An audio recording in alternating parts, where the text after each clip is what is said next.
The writer Solomon is on a journey to evaluate, can we find meaning on this earth under the sun? Meaning, can we find meaning on this earth without looking up to God, without answering the question, does God even exist? Can we do it? Solomon, the writer, he says, under the sun, because he had four things and he had a lot of them. Think of it as if like Jeff Bezos or Elon Musk wrote a very philosophical wisdom book on how to live your best life at the end of their life. Someone who made a lot of money, was successful by any worldly metrics that we have today. So this is like a 90-year-old man talking about how to find meaning on this earth who is very successful on this earth. So Solomon, who is this character, he writes these four things. He has four things that he finds. Number one is wisdom. Was known as the wisest person of all time. Number two, Solomon had material gains. He was known as somebody who had the most things ever, as the Bible describes it. Number three, he had work success. He had a lot of success in the field of work that he did, actually any field of work that he did. And number four, money. Solomon, interestingly, was actually the first billionaire recorded in history, not just according to the Bible, but in general in world history. He actually raked in about $1.7 billion a year in current USD currency. What is funny is not only do these things ring true 3,000 years ago, but these four prominent things, when we think, if we had these four things in life, if we had wisdom, material gains, money, work success, we would have it all. But you see, I want to actually explore what the writer Solomon has to say on these specific four things today. So what we're going to do is we're going to talk first about wisdom, intellect. Ecclesiastes 2, verse 13 to 15, Solomon writes this, I thought, Solomon says, wisdom is better than foolishness, just as light is better than the darkness. For the wise can see where they're going, but fools walk in the dark.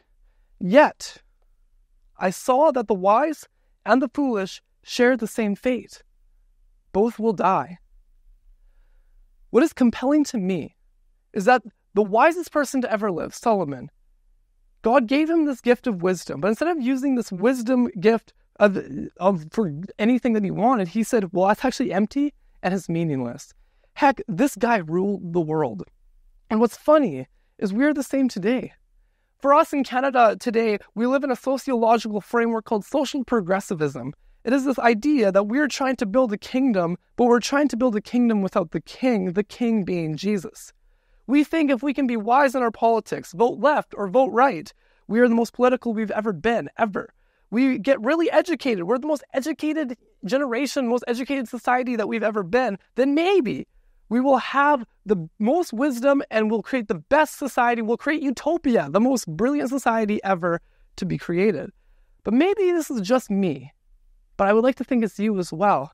Do you really think that society as a whole is actually going to get better? I would like to say, if we were honest with ourselves, it's probably not. So Solomon gets stumped by pursuing wisdom for wisdom's sake, and I think that rings true today too. The second is material gains. Ecclesiastes 2 verse 1 says, Solomon says, I said to myself, come on, let's try pleasure. Let's try material gains. Let's look for the good things in life. But I found that this too was meaningless. We learn that Solomon goes on this journey to find all things in life that he can accumulate so that he can enjoy them. And we see that he most definitely did this based on his lifestyle that we find in his account of the historical books 1st and 2nd Kings. But again, we do this today. It's been discovered that the average household in the USA has 300,000 items. Further, stats say that 3.1% of children live in the USA, but they consume 40% of the toys consumed globally. And in Canada, we are right there with our southern neighbors. These stats are scary, and our odd addiction to always needing an excessive amount of stuff has only been elevated in our current cultural moment. Charles Spurgeon, a famous pastor of history, he states this profoundly. You say, he says, if I had a little more, I should be very satisfied. You have made a mistake. If you are not content with what you have, you would not be satisfied if it were doubled. It's true. If the famous tyrant Rockefeller, he once said that how much money is enough? He was the richest man in the world at this point. And he said just one more dollar. Would we ever be satisfied? You see, Ecclesiastes 7 verse 30 says this, God made man simple. I'll repeat that again. God made man simple. Man's complex problems are of his own devising. There is a problem with us as a human society, and it is evaluated in Ecclesiastes that material gains leads us to nothing. Then the man who had everything regarding material gains was left with nothing. The third thing that we explore is work success. Ecclesiastes 2 verse 10 to 11. Solomon writes this, I even found great pleasure in hard work, a reward for all my labors. But as I looked at everything I had worked so hard to accomplish, it was so meaningless, like chasing the wind. There was really nothing worthwhile anymore. So we learn Solomon puts his great value in work. He accomplishes a lot. This is a guy who's a king. His nation's at the top of his game under the rule. And he says this. It means nothing. And I love that we still deal with the exact problem today. And the Harvard Business Review, and a writer of this article says that the 40-hour work week is a thing of the past for those who want to be famous and successful.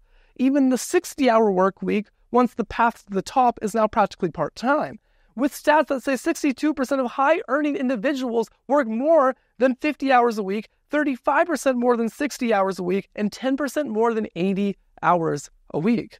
What are we living for? And if you don't believe me here, let's take it from Elon Musk, who says he's the face behind hustle culture, serves as the CEO of not one, not two, but 5 companies. Musk has claimed that to make an impact on our society, that workers need to work 80 to 100 hours a week, quote unquote, to change the world. Society is telling us that if we find our value in work, if we just get that job, we get that promotion, we get that pay raise, we will be satisfied. So what are we trying to do? Work. And what are we trying to do to find meaning? Change the world. But if we work for the sake of work, it's bottomless, it's meaningless, it's chasing the wind, as Solomon discovered. And so many historical figures who put their value in what they did and what they worked for, they ended off saying it was for nothing. Lastly, we're going to explore money. Ecclesiastes 5 verse 10 to 11 says this, those who love money will never have enough. How meaningless to think that wealth brings true happiness, Solomon says. The more you have, the more people come to help you spend it. So what good is wealth except perhaps to watch it slip through your fingers? I love the reality of this. That the statement, more money, more problems, the ancient proverb once says, it comes from here actually. It does not take to realize money does not get us anywhere, but yet we're so desperate for it. But well, you might say, imagine if I could just make $20,000 more a year. I could do so much with that. But let me ask you, really though, how much happier would you be? Were you happier with $20,000 less before? Now, I understand that economic circumstances do help when you can make more income. I understand that. But here's the thing. The reality of this question is actually it might not help you with anything. Research has found that the maximum amount of money that one can get to achieve utter happiness is actually $75,000 a year. After this, your happiness levels actually decrease rapidly, sociology tells us. And $75,000 might sound like a lot to some, not too much to others. But when we fall into the trap of loving money, our life moves from simplicity to superficiality. And I think that what money does is it brings us away from contentment. Another way to say it is true satisfaction in life. It deceives us into chasing salaries that are not only unrealistic and unfulfilling. And what happens is we chase the bag our whole entire life to realize that we chase the wrong things. The famous actor Jim Carrey, a millionaire, great actor, he alludes to this saying this, I think everybody should get rich and famous and do everything they dreamed of so that they will know it's not the answer. Here's the thing. We all want to be rich and famous, but it's empty. It's empty. It's empty. And as we walk in Ecclesiastes verse 2 to 10, or chapters 2 to 10, Solomon goes on to expand why these 4 ventures are utterly meaningless, they're utterly bottomless, and they don't make sense. And I love that 3,000 years ago, the issues that humans face with finding basically a lack of meaning and putting it in the wrong things still happens today. It reveals that first, God's word, the Bible, I believe is much ahead of its time than we would first admit to it. But second, we actually need to learn from our past mistakes. It's known that history repeats itself if we don't learn from it. And it's personal to you as an individual and to us as a society. And I want to tell you this right now. Wisdom, material gains, work, money, they are not going to leave you anywhere. They will not give you meaning. They will give you maybe a hit of happiness, maybe even for a sustaining for a few months, maybe even a few years at that. but it will go away with time. I promise you that.